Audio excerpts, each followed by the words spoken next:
Cuando Jesús salía de Jerusalén con sus discípulos, ellos le señalaron la grandeza y majestad del templo.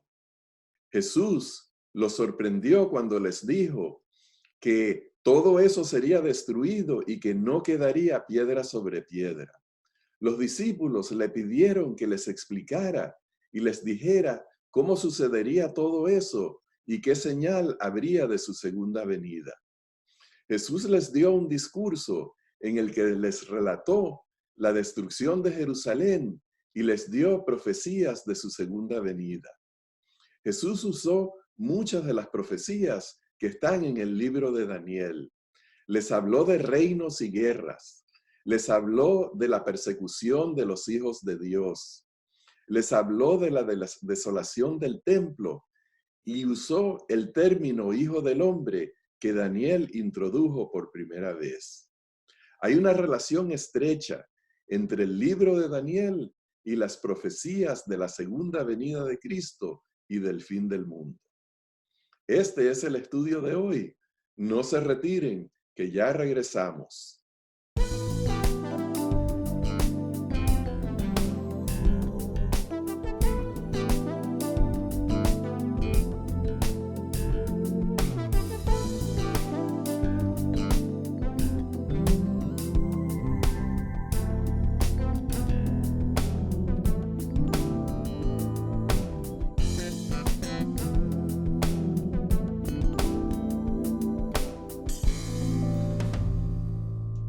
Hola, apreciados hermanos, bienvenidos al estudio de Perspectiva Bíblica. Johnny, mucho gusto en estar de vuelta contigo hoy. Hoy tenemos el tema de la contaminación a la purificación. Y estamos enfocándonos, Rafael, en esa profecía que vimos la semana pasada, que es la más popular, que habla de cómo se contaminó el santuario por esa persecución de esa bestia y de ese cuerno, manifestado de 7 maneras diferentes, de 3 formas de contar el tiempo de los 1260 años de persecución. Pero ahora nos vamos a enfocar en el sermón que predicó Jesús, que está registrado en el capítulo 24, donde hace referencia a esa profecía. Okay. Entonces vamos a ver cómo Jesús lo pone junto. Pero debemos empezar con oración. Eso es lo que iba a decir. Vamos a orar. Querido Padre Celestial, estamos agradecidos por la oportunidad de tomar este tiempo para estudiar las Escrituras, para buscar entendimiento, pero sobre todo para ser convertidos a ti y que la fe, nuestra fe se fortalezca y eche raíces en tu verdad. Rogamos tu bendición en el nombre de Jesús. Amén. Amén. Entonces, Rafael, para comenzar esta aventura, queriendo mostrar la complejidad de todas las profecías no cumplidas, incluyendo las de la segunda venida de Jesús, mostremos la complejidad que está ya registrada y obvia.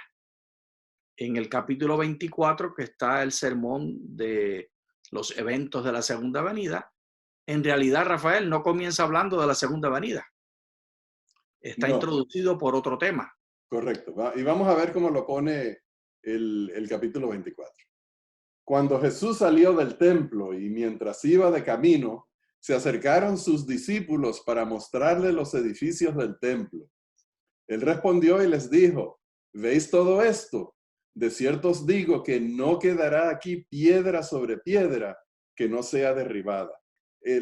Hay que ponerse en los zapatos de estos discípulos, porque el templo era un edificio que era el orgullo nacional y sobre todo era la casa de Dios. Y entonces para ellos escuchar estas palabras de Jesús tiene que haberles caído como una gran sorpresa. Rafael, y no solamente era el orgullo nacional.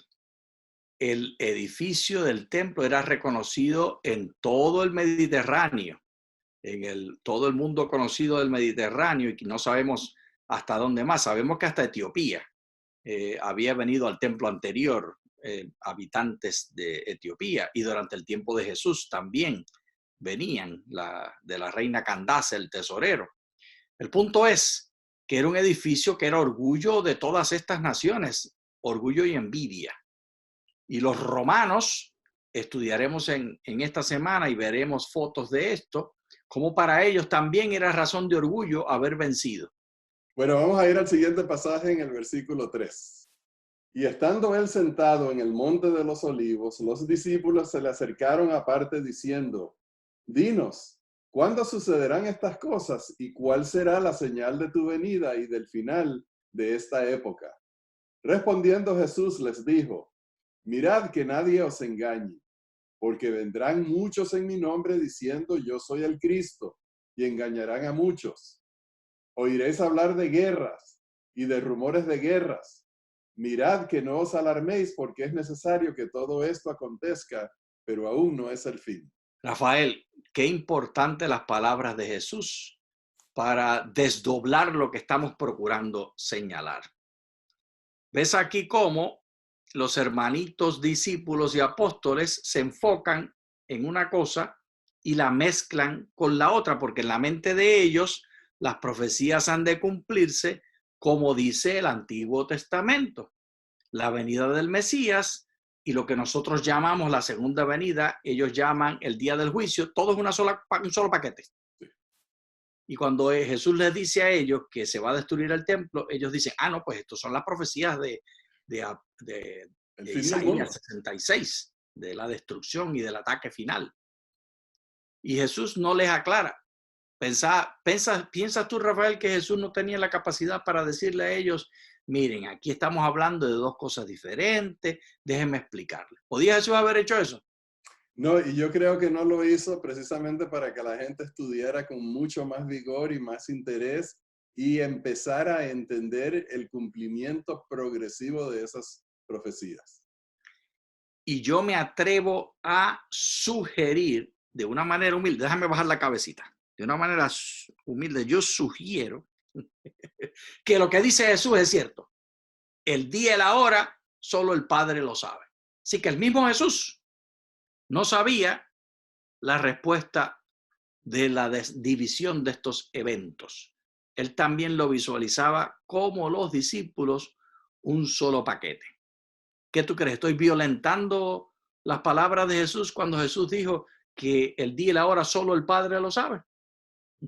Bueno, yo pienso, Johnny, que él les dice eso a ellos para que ellos entiendan que no van a poder descifrar y advertirnos a todos nosotros que él sabría que tendríamos un gran interés en tratar de adivinar, en tratar de calcular el evento de su venida, para que nosotros estemos advertidos que nadie sabe eso, solamente está en su propia potestad. Ahora, yo sí creo que Jesús entendía que entre las señales que él estaba dando, que todas iban a ser en tiempos diferentes. Bueno, pues ahí tenemos el privilegio de estar en posiciones opuestas. Tranquilo, porque tú tienes el derecho a equivocarte. Yo prefiero leerlo literalmente tal como está allí. Bueno, pero sigamos. Entendamos lo que está escrito y dejemos a nuestros escuchas y videntes que cada cual tome su decisión, porque por eso llamamos a este programa Perspectiva Bíblica, ¿verdad, Rafael? Amén, amén. Vamos a ir ahora al versículo 7. Porque se levantará nación contra nación y reino contra reino, y habrá hambres, epidemias y terremotos en diferentes lugares, mas todo esto será el principio de dolores. Entonces os entregarán a tribulación y os matarán y seréis aborrecidos de todas las gentes por causa de mi nombre. Muchos tropezarán entonces y se entregarán unos a otros, y unos a otros se aborrecerán, y muchos falsos profetas se levantarán y engañarán a muchos, y debido al aumento de la iniquidad se enfriará el amor de la mayoría. Notamos cómo Rafael, Jesús lo va llevando en crescendo. Y el mismo tema que hablaba Daniel de la profecía de 1260 días, de cómo el diablo va a triunfar sobre los hijos de Dios, está trayéndose a colación, mezclándolo en estos dos eventos a propósito. Sea que él supiera o no supiera, lo que está haciendo lo está haciendo a propósito. Seguimos leyendo. Mas el que persevere hasta el fin, éste será salvo. Y será predicado este evangelio del reino en todo el mundo para testimonio a todas las naciones, y entonces vendrá el fin. Por tanto, cuando veáis en el lugar santo la abominación de la desolación anunciada por medio del profeta Daniel, el que lea entienda, entonces los que estén en Judea huyan a los montes. El que esté en la azotea no descienda para tomar nada de su casa, y el que esté en el campo no vuelva atrás para tomar su capa. Mas ay de las que en aquellos días estén encintas y de las que estén criando. Johnny, aquí está este tema que se encuentra en muchas partes de la Biblia, que es el tema de la perseverancia. En medio de la persecución, en medio del mal desatado, en medio de las injusticias, mucha gente tiende a perder fe y tiende a pensar que Dios no está allí para cuidarlos, Dios no está en control, y tienen esa tentación de abandonar la fe porque piensan que no vale de nada. Jesús nos advierte que todas estas cosas van a suceder para que cuando las veamos entendamos que Él sabía, que Él está en control y que necesitamos tomar eso como señal de su conocimiento del futuro y su control sobre los eventos. La persecución y todos estos eventos más bien deben de afirmar nuestra fe. Amén, amén y amén. A mí me da mucha alegría y mucho ánimo el leer esta receta que da Jesús en el verso 15. Y volvemos a leer. Por tanto, cuando veáis en el lugar santo la abominación de la desolación anunciada por medio del profeta Daniel, el que lee, entienda. Qué palabras poderosas, Rafael. Es el único lugar donde Jesús hace una declaración de una orden, de un mandato, de un encomio para que estudiemos un tema específico, de un capítulo específico y unos versos específicos.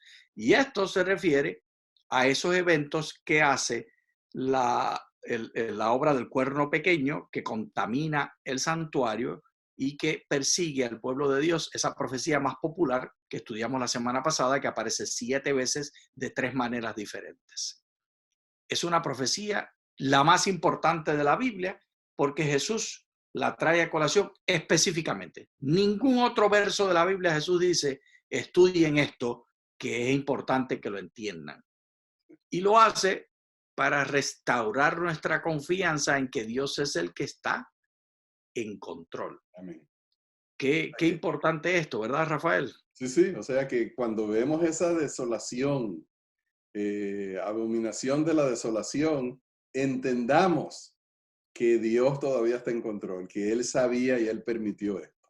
Orad para que vuestra huida no sea en invierno ni en sábado, porque habrá entonces gran tribulación, cual no la ha habido desde el principio del mundo hasta ahora, ni la habrá jamás.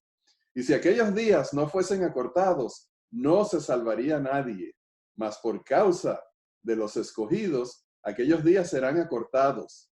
Entonces, si alguno dice, mirad, aquí está el Cristo, o mirad, allí está, no lo creáis, porque se levantarán falsos cristos y falsos profetas, y harán grandes señales y prodigios, hasta el punto de engañar, si fuera posible, aún a los escogidos.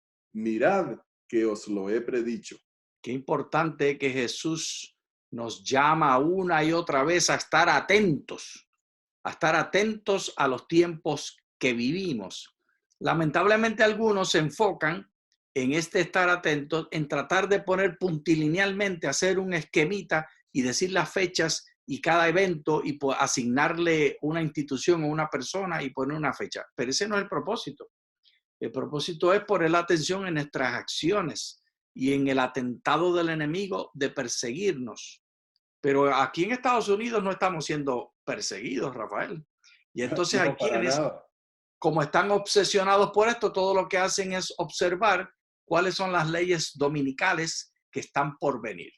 Y se convierte en un absurdo, continuamente empleando energía y tiempo en eso, cuando lo que hay que estar haciendo es levantando el reino de Dios aquí en la tierra. Sí. Y predicando el mensaje de Jesús que procura justicia para todos los que están oprimidos. Eso fue lo que vino Jesús a predicar. Sí. Entonces, resumiendo, tenemos 4 cosas que aprender de estas palabras de Jesús y cada una de ellas importantísimas. Así que Mateo 24 del 1 al 25 habla de la destrucción de Jerusalén y sucedió en etapas. Nos estamos enfocando en esa parte. Número 1, la revuelta contra Roma de los judíos en Jerusalén en el año 66 después de Cristo. Esto, Rafael, es un asunto serio, porque los judíos estaban, según Josefo cuenta la historia, y él escribió la historia desde el punto de vista judío. Hay romanos que escriben desde el punto de vista romano, y esta historia nos habla de un pueblo muy rebelde. Ellos querían obligar a Dios a que los bendijera. En vez de esperar la venida del Mesías, ellos procuraban hacer eventos que obligaran al Mesías a venir. A manifestarse, sí. ¿Se parece eso, Rafael, a los eventos del día de hoy de muchas iglesias evangélicas? Bueno, sí, Johnny. Los judíos eran rebeldes porque ellos se sentían que eran la única nación de Dios, el único pueblo al que Dios amaba, y todos los demás eran inferiores a ellos. Y tal como los judíos en ese tiempo querían obligar al Mesías a venir, los evangélicos y muchos adventistas inclusive están concentrados en Israel y quieren estar seguros de hacerle expulsión a los palestinos para que los israelitas tengan posesión de la tierra entera, y en la mente de ellos así se puede cumplir el Armagedón y procurar. Ahí sabes que hay quienes están en Israel buscando la oportunidad para incentivar el inicio de la guerra del Armagedón, para que el Mesías venga, para que Jesús regrese. Esa es la misma tontería del 66 y su revuelta. Ese no es el mandato de Dios. Pero entonces vamos a ir al siguiente evento. Tito Flavio Vespasiano sitia la ciudad de Jerusalén en el año 67, pero en el 68 muere el emperador y Tito va a Alejandría, Egipto, para ser coronado. Ahora, esto se convirtió en la señal que Jesús dio, que los judíos malinterpretaron, porque ellos vieron este movimiento de Tito, su retirada del sitio que le puso a Jerusalén, como la victoria de ellos. Pero los cristianos que estaban prestando atención lo interpretaron de otra manera. ¿Qué palabras sabias ha dicho Rafael? Y vuelvo a repetir, los judíos no lo estaban sacando del aire, ellos estaban leyendo la Biblia. Estaban queriendo interpretar cada detalle de la Biblia sin preocuparse de la trama real. La trama real no son las profecías puntilineales y los eventos de su cumplimiento. La trama real es la relación del cristiano y del pueblo con su Dios. Una relación de humildad, de sumisión y de cumplimiento de la misión que Dios nos encomienda. Sí, yo iba a señalar eso, que además de la relación que tenemos con Dios, está la relación porque somos llamados a bendecir a las naciones. Exacto. Si Abraham hubiera dedicado su tiempo a procurar tener hijos y no a bendecir como él bendijo con algunos testimonios, porque la vida de Abraham es como la vida del cristiano, una mezcla de sinsabores de fallas y de eventos de triunfo y de testimonio. Pero los pobres judíos, como habla el punto número 3, los judíos interpretaron triunfo divino y salen a perseguir a los romanos que van en retirada. Qué ridículo, Rafael. Estaban totalmente engañados. Y entonces el punto 4, los cristianos aprovechan ese momento para huir de Jerusalén y abandonan todo atrás. Y debido a eso, no muere ningún seguidor de Jesús. Qué milagro, Rafael, por lo que predicó Jesús, que dijo, dejen todo, el que esté en la azotea no entre a la casa, váyanse, huyan. Y ellos lo hicieron. Y era una forma, Johnny, de llamarles la atención de que todo eso era tan serio que correspondía no preocuparse por las cosas materiales, sino aprovechen el momento para huir y salvar sus vidas. Amén. Y Johnny, eso tiene que haber sido, si tenían en sus manos, no la tradición oral, pero algún manuscrito para leerlo. Eso tiene que haber sido ocasión para discutir qué será lo que esto significa, qué será lo que esto significa, hasta que por fin vieron los eventos y dijeron, esto es lo que significa. Y eso que acabas de decir, Rafael, es un ejemplo de cómo interpretar la profecía. Por más que estudiemos, no lleguemos a conclusiones. Seamos humildes observadores mientras cumplimos el mensaje de predicación y estemos atentos a cuando el Espíritu Santo nos dice, este es el cumplimiento. En la próxima presentación de la próxima pantalla vemos una rendición de la destrucción. La palabra de Jesús de que no quedará aquí piedra sobre piedra. Esta es una foto real de el templo, del lugar donde estaba el templo de Jerusalén, y es muy posible, Rafael, que algunas de estas piedras eran parte del templo, que como muestra la pantalla, en la mano contraria a las piedras que se cayeron del muro, hay un fuego que destruyó todo y no quedó piedra sobre piedra, tal como dijo Jesús. Entonces está la parte de que Jesús le mostró los edificios del templo, o los discípulos le mostraron a Jesús los edificios del templo, y Jesús respondió, no quedará aquí piedra sobre piedra que no sea derribada. Y del templo, Tito Flavio Vespasiano, que fue el que regresó en el año 70, y entonces hizo la quemazón y la destrucción. Pero antes de esa quemazón, Tito Flavio Vespasiano sacó, tal como Nabucodonosor y tal como Belsasar utilizó lo que Nabucodonosor sacó. Tito Flavio Vespasiano sacó el oro y la plata y todos los artefactos del templo que tenían valor financiero, no solamente valor religioso para los judíos. ¿Sí? Y ya eso se perdió.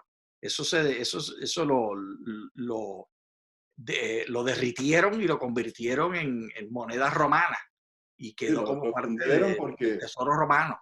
Lo fundieron todo porque para ellos eso no tenía ningún carácter sagrado, aunque eran trofeos de sus victorias y como tal tenían ese simbolismo, pero al pasar el tiempo el valor del metal es más importante que el símbolo de la victoria. Son otras generaciones y obviamente todo eso desapareció, y entonces tenemos el relieve donde aparece la imagen de los soldados romanos cargando con los utensilios del templo, y allí en una forma muy clara de ver se nota un candelabro especial. Pero antes de ver el candelabro queremos ver dónde está localizado, y vemos en pantalla el Coliseo Romano, y frente al Coliseo Romano está el Arco del Triunfo de Tito Flavio Vespasiano, el triunfo sobre Jerusalén, sobre Israel, y vemos una presentación del tiempo de Tito Flavio Vespasiano también en pantalla, mostrando el lugar donde está el arco y el ejército de Tito pasando por ahí. Obviamente eso sucedió después porque no se construyó de inmediato, pero así sucedió. Y entonces ya en la próxima diapositiva vemos otro detalle más del relieve que está en el arco, que muestra, esto es un relieve muy triste, Rafael. Sí. Porque lo que tiene allí es una cosa de mucha tristeza. Y ya en la próxima vemos los detalles. Descríbelos, Rafael, que a mí me da demasiado dolor pensar en lo que esto representa.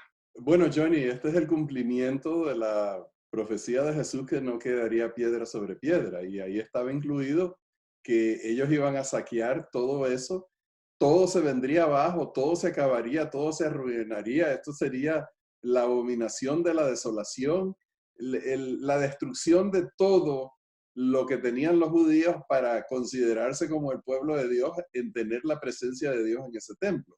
Al venir los romanos y acabar con todo eso, entonces tiene que venir una interpretación de parte de los cristianos, que tenemos las palabras de Jesús, especialmente la gente de aquellos tiempos, del significado de todo esto en las palabras que Jesús le dio a sus discípulos en ese sermón profético. Y este relieve, que sin lugar a dudas lo vieron los cristianos que vivían en Roma para este tiempo, es un continuo memorial del triunfo del Imperio Romano sobre el pueblo israelita que se rebeló. Y es un continuo memorial también de las palabras proféticas del Señor Jesús. Y tal como se Johnny, cumplió una parte, se va a cumplir la otra. Johnny, aquí lo que importa no es que los romanos destruyeron el templo, lo que importa aquí es que viene un reino eterno que le será entregado a los hijos del Altísimo. O sea, que lo que los romanos quisieron hacer como una declaración de su gallardía y de su orgullo, lo podemos ver nosotros como una etiqueta que dice la segunda venida de Cristo se cumplirá. Amén. Y esa marcha que estamos viendo en pantalla de nuevo allí, con en el arco del triunfo de Tito Flavio Vespasiano, con ¿cómo se llama? El candelabro de oro y los diferentes pancartas que anunciaban los diferentes elementos del templo y el arca santa de Dios que tienen otros allí, descubierta, siendo profanada y todas las otras partes. Para ellos era el orgullo de ellos que ellos triunfaron. Y nosotros hoy en día, gracias a las palabras proféticas registradas en Mateo 24, lo vemos como una declaración de la seguridad inminente de la segunda venida de Jesús. ¿Estoy Amén. equivocado en eso, Rafael? No. Más bien me gusta. Yo creo que el ver eso es el recordatorio de que Cristo sabía la historia, nos la reveló a nosotros. Él sigue siendo el que quita reyes y pone reyes, el que tumba a los enemigos del pueblo de Dios y afianza, levanta a sus hijos y los afirma en la salvación. Y la Todo próxima, esto, yo sé que tú te pusiste triste cuando mencionaste esto, pero todo esto lo que significa es que la palabra de Dios es segura. No son fábulas inventadas por hombres. Son palabras proféticas seguras. amén, amén. En pantalla vemos ahora dos columnas. De un lado está Jesús y sus promesas de liberación, en quien debemos confiar, aunque se sufra persecución. En el otro lado está Satanás y su falsa enseñanza de seguridad. Lo triste, Rafael, es que Satanás es tan sabio que aún las profecías no cumplidas las puede usar, como las usó para promover que los judíos salieran de Jerusalén, abrieran los portones y se fueran a perseguir a Tito Flavio Vespasiano, pensando que se estaba cumpliendo Isaías 66. Y la advertencia nuestra desde perspectiva bíblica es que no nos enfoquemos en esas profecías no cumplidas. No tenemos tiempo, pero veamos en pantalla rapidito Isaías 66 y enfoquémonos en los versos 23 y 24. Y sucederá que de mes en mes y de sábado en sábado vendrán todos a adorar delante de mí, dijo Jehová, y saldrán y verán los cadáveres de los que se rebelaron contra mí, porque su gusano nunca morirá, ni su fuego se apagará, y serán abominables a todo hombre. Y nosotros como adventistas y muchos otros evangélicos también solo citamos el verso 23 y no citamos los del 20 al 24, pero todos están ahí en un solo paquete. Es que esos no importan, Johnny. El 23 nos sirve muy bien. Pero eso es una tergiversación del mensaje bíblico y es lo que trae a lo que le pasó a los judíos. Y terminamos con esa advertencia de que Satanás no use ni la Biblia para contradecir el mensaje de Dios de humildad y de cumplir la misión que Dios nos ha asignado. Y yo nada más quiero repetir que vendremos delante de Dios a adorar eternamente. Amén. Ven, Señor Jesús. Amén. Y con este pensamiento, queridos hermanos, llegamos al final del estudio de hoy. Les agradecemos por habernos acompañado y les deseamos muchas bendiciones de Dios. Muchas gracias.